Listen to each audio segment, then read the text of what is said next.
Hi, this is Dr. Elmo. Grandma got run over by a reindeer, and I'm the next guest on Screen and Beyond.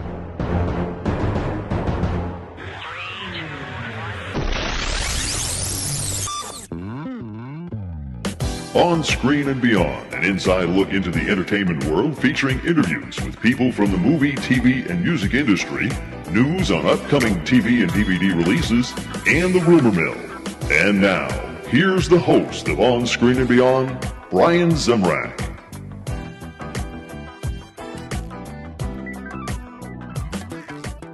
Thank you for joining me today for another edition of On Screen and Beyond. This is episode 761, and I'm your host, Brian Zemrak, and this is the show that brings you a celebrity guest each week from the movie, TV, or music industry, as well as keeping you updated on what's coming your way as far as remakes, sequels, prequels, upcoming new movies, TV and movie DVD releases, and, of course, the rumor mill. Today on Screen and Beyond, we take a trip back in time. And we're going to be bringing you a little Christmas spirit here. We head back to an interview I did back in 2009, way back. And it was with a man who sang the annual Christmas classic, Grandma Got Run Over by a Reindeer. Now, they were celebrating the 30th anniversary of the song at that time, and I thought you might enjoy hearing it once again. Now, 46 years after the original release of the song. He was a fun guest, and I hope you'll be enjoying this one.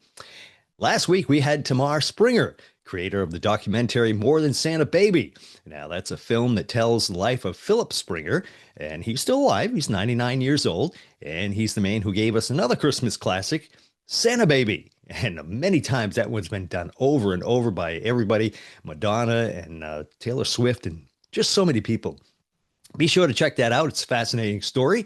And if you get a chance, catch the film More Than Santa Baby.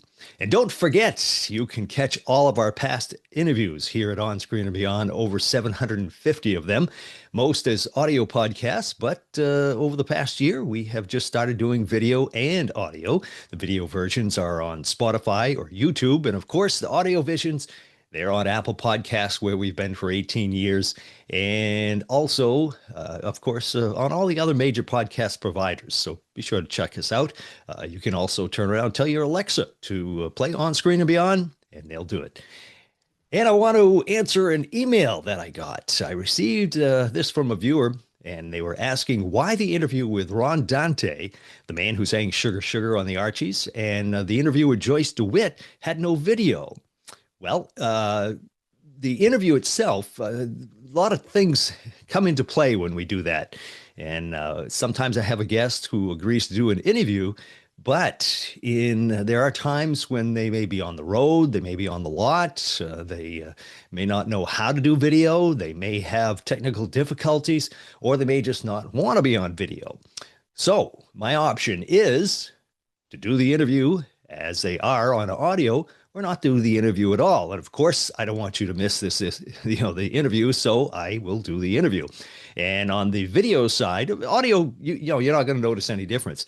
On the audio side, we will try to turn around, put up pictures and things like that during the interview. So hope you'll enjoy those. But, like I say, it's either do them or don't do them. And of course, I'm going to do them. So from time to time, you may not have a video portion depending on the person's capability of doing it. And remember, you can also always contact me if you have something you want to ask me about or whatever. You can contact me at feedback@onscreenandbeyond.com. I just love hearing from you. Thank you very much for doing that.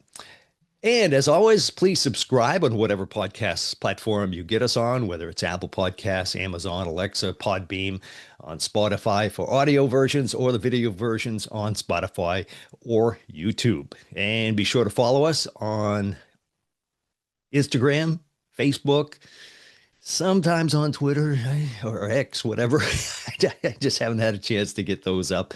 But hope you'll keep, turning around. And when I post something, if you could just, sort of throw it back out, share it, and it'll help us a lot, get more people listening to On Screen and Beyond. And that way we get more people to come on the show.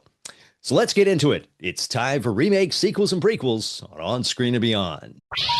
Please hang up and try again. Remake, sequels, and prequels.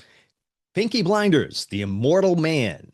is the title of the Pinky Blinders movie, coming our way in select theaters on March 6, 2026, and then on Netflix on March 20th, 2026. And it looks like Giancarlo Esposito is working on an adaptation of Stephen King's short, The Dreamers, and turning it into a horror film for the big screen, along with Gary Busek, who wrote the horror film Abigail. And Vin Diesel, he's a little busy right now. He, of course, like I've mentioned before, he's going to produce and star in Rock'em Sock'em Robots, but now he's also going to be writing the movie. And of course, Rock'em Sock'em Robots is the toy that Mattel made way back, and I guess they're still selling those. So we'll see what happens with that. And a film version of Les Miserables is in the works, and it will hit French theaters first on December 9th, 2026.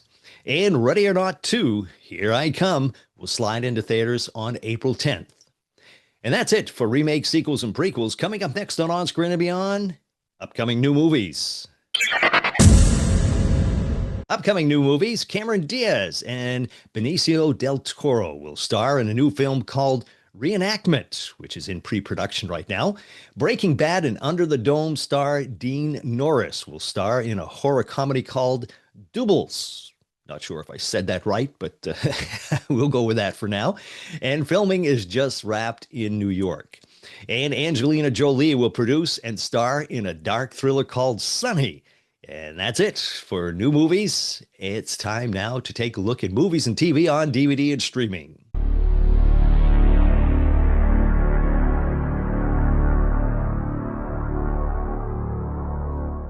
Movies and TV on DVD and streaming, a lot of stuff coming our way. Amazon has an exclusive 4K release called Totally Awesome 80s. It's a set, and it features Top Gun, Ferris Bueller's Day Off, The Untouchables, Beverly Hills Cop, and Trading Places, all in one set. It arrives on December 16th, so keep your eye out for that.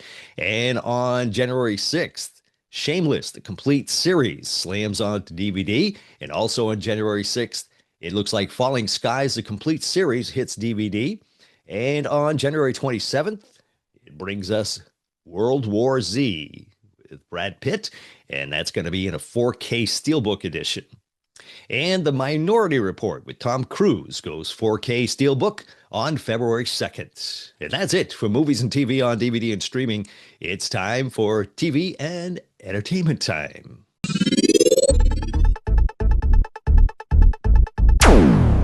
TV and entertainment time. Well, it looks like Landman with Billy Bob Thornton has renewed for a third season over at Paramount Plus. No big surprise. It's a great show. And on February 23rd, you can look for the season 2 of Paradise on Hulu as Sterling K. Brown heads out to find his wife in all the devastation. And The Night of the Seven Kingdoms, The Hedge Knight, comes our way on HBO Max, of course, on January 18th, 2026. And that's it for TV and entertainment time. Dr. Elmo, singer of the classic Christmas song Grandma Got Run Over by a Reindeer, next right here on Screen and Beyond.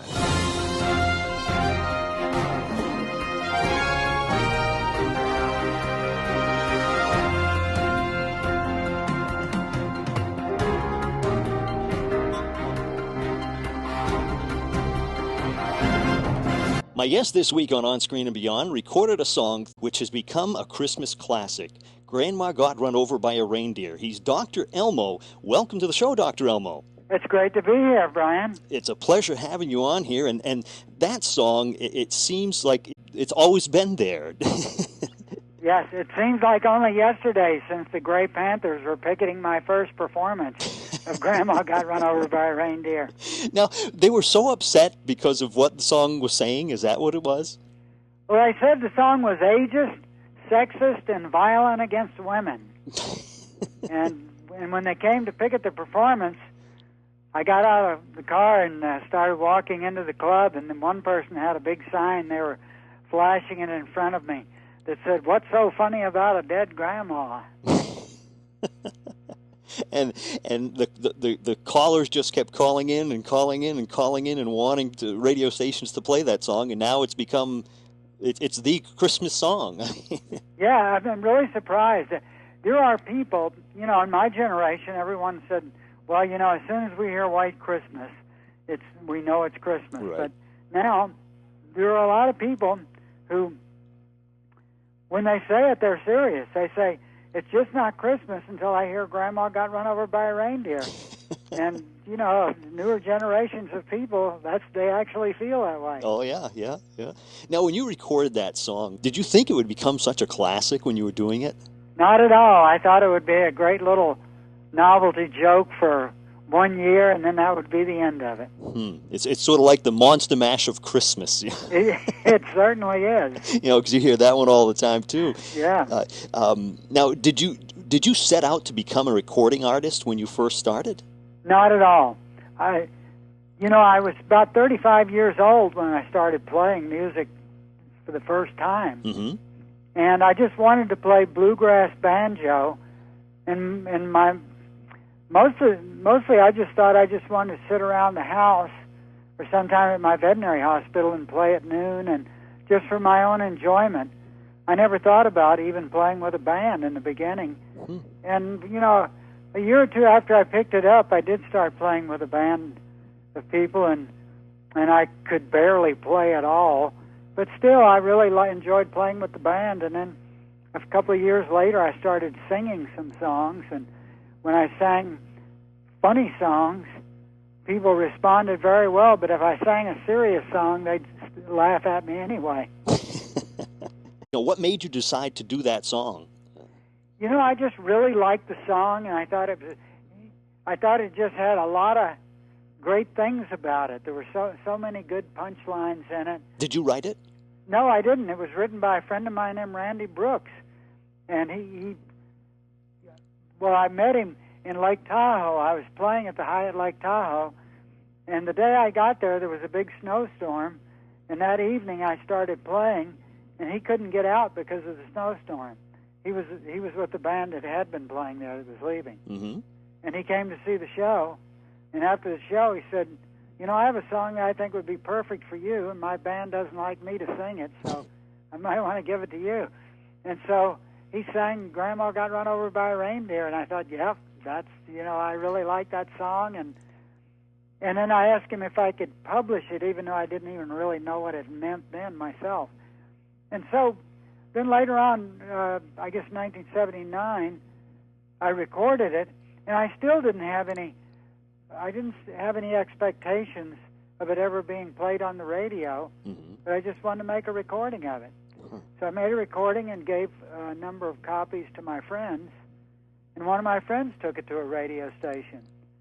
And one day I was driving to work at my veterinary hospital, and suddenly a lot of people were calling in and saying, we want to hear that song again. Other people said, we don't want to hear the song. And so pretty soon when he got 50 requests, he started playing Grandma Got Run Over by a Reindeer. And mm-hmm.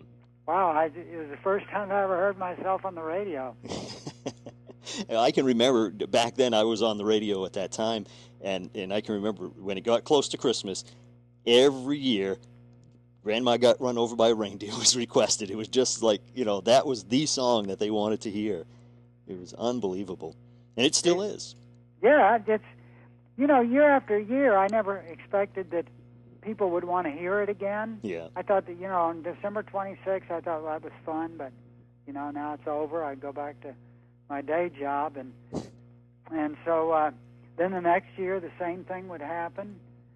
And, after 15 years, once I got a call, and somebody called me up and said, we're having this Christmas concert, and Bobby Helms of Jingle Bell Rock's going to be on it. Mm-hmm. A lot of oldies singers, and we wanted to know if the guy there can sing Grandma Got Run Over by a Reindeer. And I said, yeah, I can sing it. And so he invited me to play at this concert in Cincinnati called the Jingle Bell Rock. Hmm. And Peter Noon of Herman's Hermits, and the Drifters, and the Crystals, and many, many people were on that show that I idolized. Oh, yeah. As I was growing up. Yeah. And suddenly I just found myself backstage with all these people that I thought were so wonderful. Hmm. And it was the most thrilling thing for me. And sure enough, right after that, the show went over great. or I mean, at least my part of the show went over well enough that they thought a lot of people who had Christmas concerts started calling me up, and then I got to play on the bill with. Then later, I played on a bill with a lot of different oldies acts at Christmas concerts. Yeah. And then I played on a Christmas concert down in Los Angeles at the Wiltern Theater with Peter Frampton, George Thorogood, and Pat Benatar. Wow. And what a bill to be on. Oh, yeah. Especially all three of those acts have three of the greatest guitar virtuosos in the country on them. and they had this big band. George Thorogood went on before me. I was just, kind of a in-between act. Mm-hmm. And the Wiltern Theater was rocking as if there was an earthquake. and then after they got finished, then I had to walk out there, just me and my guitar, a little acoustic guitar, and sing Grandma Got Run Over by a Reindeer. And I was just petrified. I said, oh, this is terrible. He just got finished singing Bad to the Bone. Oh, jeez. But anyway, I sang Grandma Got Run Over by a Reindeer. Lo and behold, everybody stood up. I was just stunned. I thought, wow, I certainly dodged the bullet here. Jeez.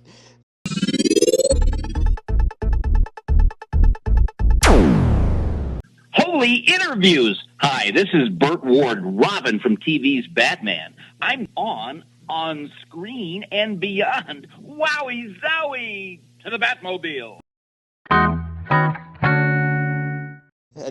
Now, why did it take so long? I just would have thought that the whole song, Grandma Got Run Over by a Reindeer, just naturally fit into a Christmas special, an animated Christmas special. But why did it take so long for it to become one? Well, the people who were interested in doing the Christmas special, they weren't interested in it until it was, a really bona fide standard, I believe. Oh, I see. And let me see, I first put it out in 1979. It started getting airplay in 1980. So 20 years later, they began to think it was a bona fide standard. Huh. And so, it was produced by the same man, Phil Roman, that produced the original How the Grinch Stole Christmas. Oh, really? Oh, wow! I didn't know that. Huh. And now you actually got to be one of the voices on the show. I had to audition. Oh, really? Well, here's the thing I wrote the story. Yeah. And then I wrote all the songs that were going to be in it too. Mm-hmm. Yeah, yeah. But then I had to audition for the part.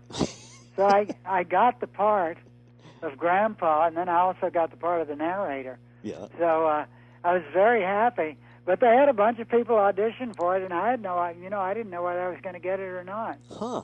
Yeah. Well, you have that distinct, like Boris Karloff did, the Grinch, and of course everybody remembers that. But you have a distinct voice that sets you apart. So I can see that you were the one for it naturally. Yeah, I was glad they chose me. Huh. For sure. Yeah. Now, when you were young, now you say you started playing guitar when you were 35. Yeah. When you were young, what were you thinking about doing? I wanted to be a jockey first. My dad had been a jockey, and then ran into some trouble. He was the leading rider of America when he was 16, 17, and 18 years old. And he had the same name as I do, Elmo Shropshire. Mm-hmm. And when he was between 18 and 19 years old, he grew like 8 inches taller. He grew up to be about 5'10". Yeah. And he was still trying to make the weight of 105 pounds. And he was running in rubber suits, and he did everything in the world he could do, but he just couldn't do it anymore. Couldn't make the weight. Yeah, jeez. And so I also, but when I was 10 years old, I was riding thoroughbreds. And so by the time I was about 17, I'd ridden in a few small races, and I was an exercise boy on a regular basis. And I was 5'2", weighed about 105 pounds. And I used to exercise a horse I rode him, broke him as a yearling, and exercised him as a 2-year-old. A horse by the name of Needles, who won the Kentucky Derby. He got beat by nose in the Preakness, and he won the Belmont too. Yeah, jeez. Huh.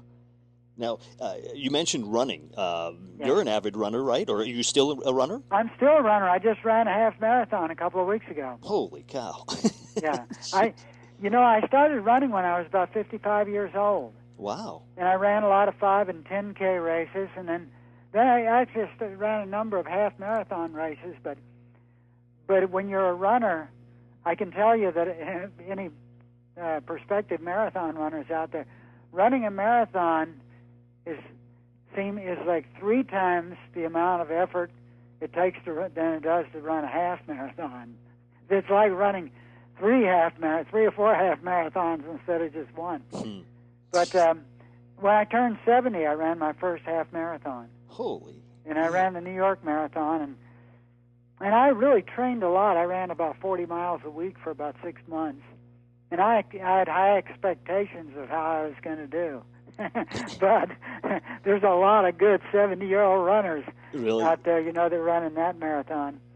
And so I think I finished 9th in my age division out of about 125 70-year-olds. That's good. Holy cow. I was really happy about that. Huh, yeah, I don't blame you. Jeez, that's good. Huh. But I got to hand it to you, boy. If I can run to the street corner, I'm doing good. It takes a long time to get in running shape. I'm sure. Gee. Yeah, the first 6 or 7 years I was a runner, even though I was getting older all the time, I got faster. When I was 62, I was a much faster runner than when I was 55. But running is a sport that it's hard to get started in, and it takes a while for your body to adjust. It takes a lot of effort. I'm sure you got to build it up, because otherwise than that, you just not moving. And now, this being the 30th anniversary of Grandma Got Run Over by a Reindeer, there's all kinds of things I noticed that are coming out this year, or have been out, in the last few years. There's a tin, a commemorative tin at Walmart. There's a 30th anniversary commemorative gift tin.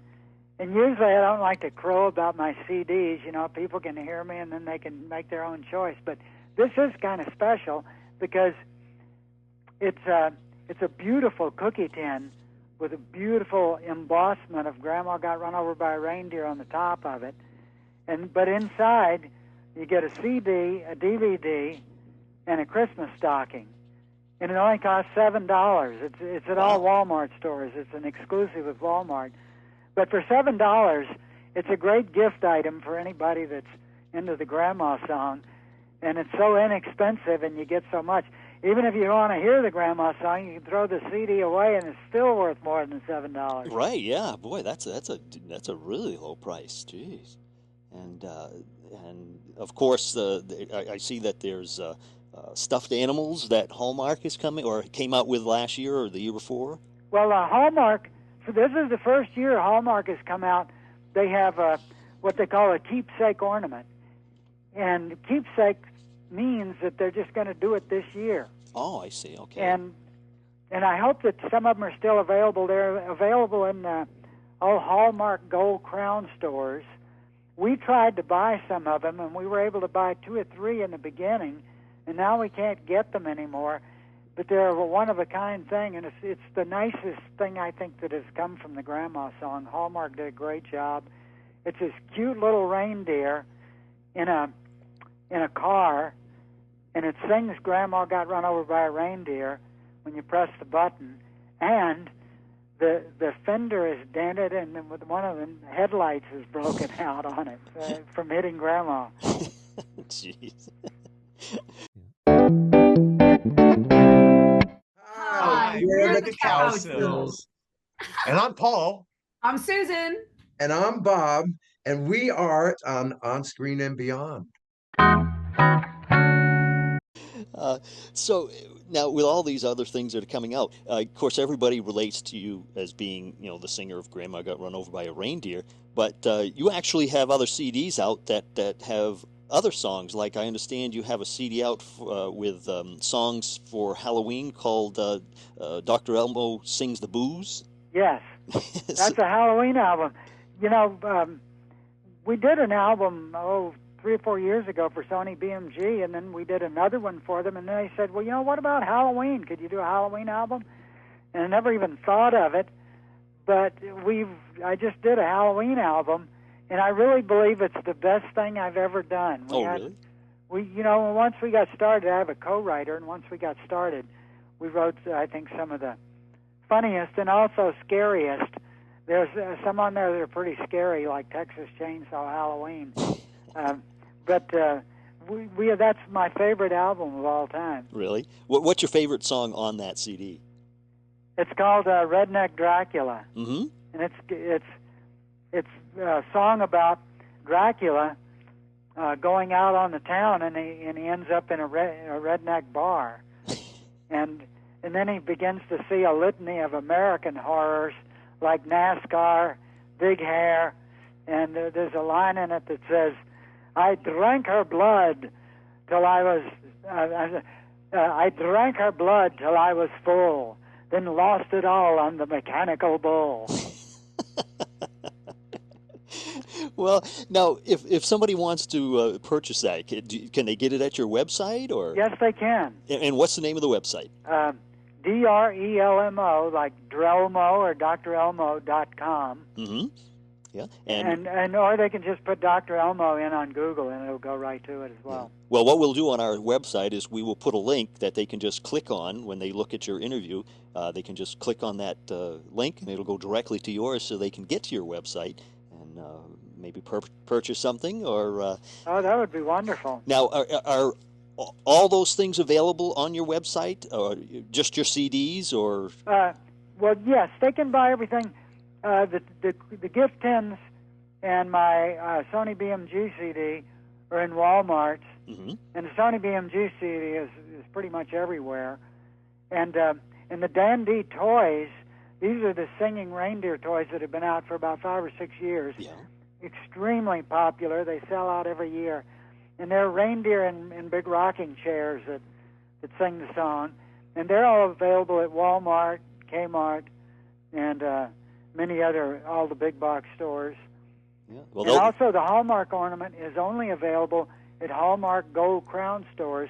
But a lot of my albums, including my Halloween album, is available on my website, and you can buy any of this stuff from my website. All right, great. And all those things make great stocking stuffers for this time of year, so that people should look out for those things. Just before we go here, I have just a couple more questions, just to sort of, everybody dreads these because they're just throwing them out at you here. Okay. But being in the music industry, what are your favorite songs? Besides yours. Yes. I was a tremendous Eagles fan. Ah, yeah. And I've been a bluegrass player for as long. Once I started playing music, I was a bluegrass banjo player, have been the whole time. And I play in a band, and I knew Bernie Ledden, one of the original lead guitar player for the Eagles, and he also, I know this may sound funny, but he played the banjo on a lot of Eagles albums in the background. But he was a great banjo player and a big inspiration to me, besides Earl Scruggs. Yeah. But and then recently, there's some new bands out that I really love. I really like Ricky Skaggs, and he's a bluegrass player, of course. And I would guess that Flatt and Scruggs were big influences on me. Mm-hmm. Yeah. But just for regular music, I guess Paul Simon, Bob Dylan. Yeah, all great artists. Yeah. Now, what about, here's another one. One more. Favorite movie? Oh, new or old, doesn't make any difference. That's easy. The Big Lebowski. Ah, okay. Big Lebowski. Secondly, Best in Show. Ah, okay. It's always interesting to find out what people, it sort of tells you something about people when you hear what their favorite movies are. Yes. So, well, Dr. Elmo, I want to thank you very much. It's been great having you on the show, and appreciate you taking the time. Brian, it's really been my pleasure. What a very fun interview. Yeah, well, Merry Christmas. Merry Christmas to you.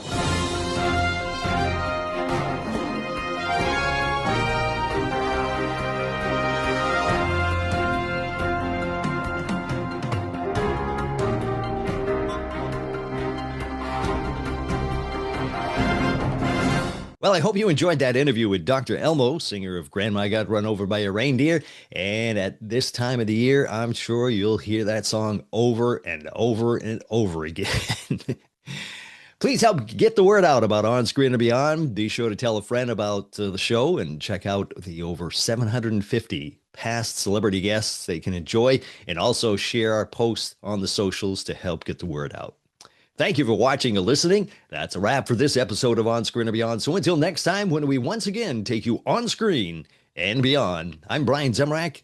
Take care.